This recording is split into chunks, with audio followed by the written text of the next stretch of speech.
বিএনপির চেয়ারপারসন বেগম খালেদা জিয়াকে বিদেশে নিয়ে চিকিৎসা করানোর সব ধরনের প্রস্তুতি নেওয়া হয়েছে বলে জানিয়েছে দলটির ভাইস চেয়ারম্যান আহমেদ আজম খান। শনিবার দুপুরে সাংবাদিকদের এ তথ্য জানান তিনি।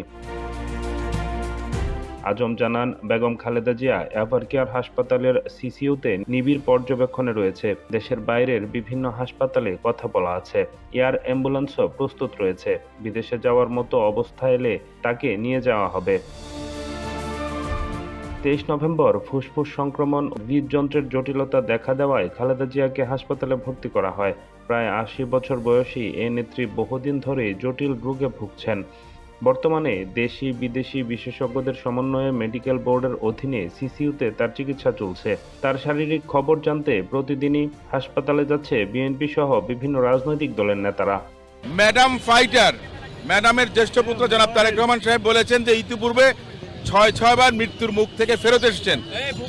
এই ভদ্র মহিলা, এই মজলুমের নেত্রী, ফ্যাসিস্টের বিরুদ্ধে আন্দোলন করেছেন, সংগ্রাম করেছেন। তিনি দেশবাসীর কাছে ডক্টর জাহিদ দোয়া চেয়েছেন ম্যাডামের জন্য, যে গণতন্ত্র এদেশে প্রতিষ্ঠিত হয়েছে সেটা যেন তিনি দেখে যেতে পারেন। এবং এটা আমরা কামনা করি যে সমগ্র বাংলাদেশের প্রতিটি মসজিদে, মন্দিরে, গির্জায় বেগম খালেদা জিয়ার জন্য দোয়া চাওয়া হয়েছে। আমি এখানে আসার আগেও আজকেও একটা এতিমখানায় 200 বাচ্চাকে খাইয়ে এসেছি।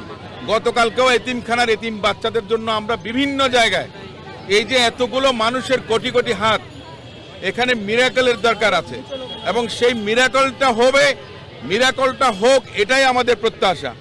এবং ওনার এই সুস্থতা, ওনার রোগ মুক্তির জন্য সমগ্র বাংলাদেশের জনগণ যেভাবে চাচ্ছেন, ইনশাল্লাহ আমি মনে করি যে ওনাকে একটা স্টেবল কন্ডিশনে, যেটা জাহিদ ভাই নিজেও বলেছেন, যদি সুযোগ পাওয়া যায় ভালো হয়, তাহলে বিদেশ নেওয়া যাবে।